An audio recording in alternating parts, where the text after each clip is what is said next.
Hello guys, આજે આપણે બનાવીશું સરગવાનું શાક। તો આપણે લીધો છે સરગવો, એને આ રીતે કટ કરી લીધો છે। તો આપણે એને સરખી રીતે ધોઈ લઈશું, તપેલીમાં એડ કરી લઈશું અને પાણી રેડીને હવે આપણે તેને બાફી લઈશું। તો જોઈશું આપણો સરગવો બફાઈ ગયો છે। હવે એક કડાઈમાં આપણે લેવાનો છે ચણાનો લોટ, તેને થોડો શેકી લઈશું। સેજ શેકાઈ જાય એટલે આપણે તેને દહીંમાં એડ કરીને મિક્સ કરી લઈશું। હવે એક વાટકીમાં લઈશું પાણી, તેમાં લાલ મરચું, હળદર, મીઠું અને ધાણા જીરું એડ કરીને પેસ્ટ બનાવી લઈશું। હવે એક ખાયણીમાં આપણે સૂકું લસણ લઈશું, આદું લઈશું અને લીલા મરચાં લઈને એની પેસ્ટ બનાવી લેવાની છે। હવે આપણે જોઈએ છીએ આદું લસણ મરચાંની પેસ્ટ, ડુંગળી, ચણાના દહીંનું બેટર, મસાલાની પેસ્ટ અને ટામેટાની પ્યુરી।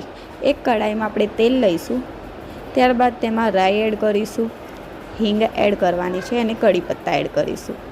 ત્યારબાદ આદુ લસણ મરચાંની પેસ્ટ એડ કરીને સાંતળી લઈશું। ત્યારબાદ તેમાં ડુંગળી એડ કરી લઈશું। ડુંગળી ગોલ્ડન બ્રાઉન થઈ જાય ત્યારબાદ ટામેટા પ્યુરી એડ કરી લઈશું। સરખી ચડી જાય એટલે મસાલાની પેસ્ટ એડ કરી લઈશું। મસાલા સરખા ચડી જાય એટલે ત્યારબાદ આપણે તેમાં પાણી એડ કરી લઈશું। પાણી એડ કર્યા બાદ હવે આપણે બાફેલો સરગવો એડ કરી લઈશું, તેને મિક્સ કરી લઈશું સરખી રીતે। મિક્સ કર્યા બાદ હવે આપણે ચણાને દહીંનું બેટર રેડી લઈશું અને મિક્સ કરી લઈશું પાછું।